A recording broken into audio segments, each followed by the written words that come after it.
ay papakita ko sa inyo ang aking mga budol finds. So ito ay 270. Tita Barla loving life. Yes, welcome to my vlog. Please subscribe and click the notification bell for more updates. See ya! Tita Barla at ang bago niyang buhay. Bagong ticket. For evening net, please stop the traffic. Please stand by for any possible pull-up. Once again, Black Eagle, be part of Bus Italy. God bless sir and good evening. Video ko na lang to kasi ay meron dyan radio sign. Good evening mga kasari, mga katita. This is Tita Barla. Welcome to my channel.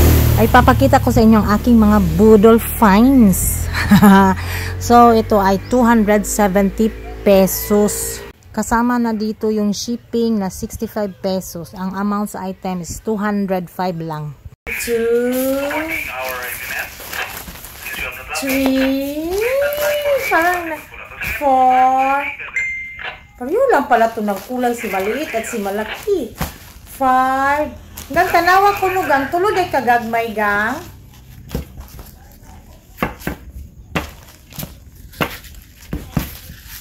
3 5. Yes, 1 2 3 4 5 6 7. Hi, ang cute. Wala kulang.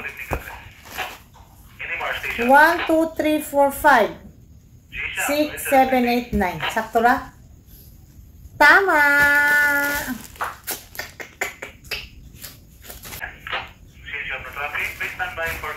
White, red, yellow, dark blue. It's another colorful world for me. I waited for you to stop. My gulay itong radyo na to. O sige na nga, mag-BBO na lang ako. So ito na yung nabili ko na mga ribbons. May gagawin ako nito later. So kompleto siya. So itong mga items na to naka-sale to lahat. Tulad nitong mga maliliit, from 24 pesos nagiging 13. So ayan, ililink ko lang, ilagay ko lang link sa baba para makita. Green, blue, light blue, ay ewan ko kanong kulay na pagkabili. Something like canary yellow, white, green, navy blue, burgundy, yellow at saka red.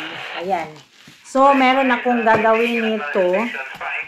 Papakita ko na lang to. Ay, buti na lang namatay na yung radio. Over. So, papakita ko na lang sa inyo kung anong gagawin ko nito. Ay, nako. Maloka-loka na naman ang tita nyo. This is from Shopee. Lagay ko yung link na kompleto ang kanyang... Uy, ayun ko lang napansin. Ay!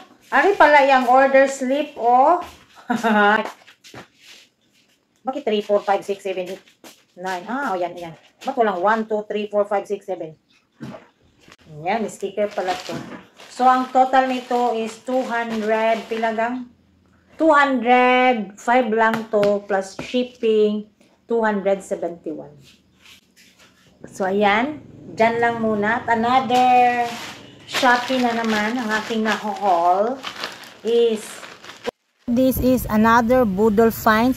Ito talagang naka-plastic na to. Nabili ko to sa Shopee, yung live tag 500 pesos isa.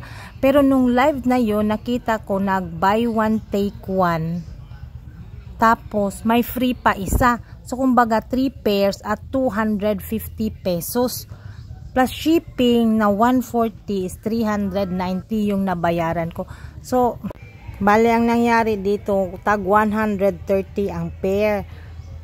So, kinuha ko na lang kasi nagkataon naman na naputol yung tsinelas ko. Or, ibenta ko ang sobra. Nagustuhan ko to kasi parang round. Pwedeng pang bahay. O, diba? Nagkataon kasi na naputol yung tsinelas ko.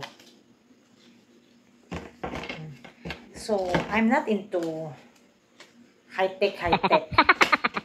High-end na tsinelas. Basta ang gusto ko tsinelas na mas gusto ko yung tsinelas na hindi pambabae. Ang ibig kong sabihin doon sa pambabaeng style, yung haba na pambabae talaga, yung parang maliit. Kaya, itong nagustuhan ko parang pang wrap. Ayan, may hanger pala, oh. Pwedeng ibenta, pwedeng isabit. Ba't dalawa lang yung hanger? Baka alam ni seller na pang-personal ko talaga yung isa. O, diba? Tapos, isabit ko yan dito isa sa tindahan. Isa lang muna. Pag may magkagusto, aabangan ko naman yung sale. Laging nagsisale yun. Nakita ko. O, diba? Ang cute-cute. Gusto ko sanang magbenta ng madaming tsinelas ba. Sa linggo punta ako ng bayan, titingnan ko kung magkano yung ganitong style ng hubs para ma-display ko din ba ng price lang na kahit maliit lang yung tubo ko sa bayan. And ang link ilalagay ko sa baba. Nasa description box yung ribbon at saka yung slippers. Oh siya, ito lang muna ang isi-share ko for the day, ang aking mga budol finds. So, ililink ko na lang dun sa baba. Thank you for watching everyone. Thank you for supporting my channel. Sa hindi pa nakapag-subscribe, please subscribe Tita Barla. So, thank you so much everyone. Goodbye. See you again in my next vlog.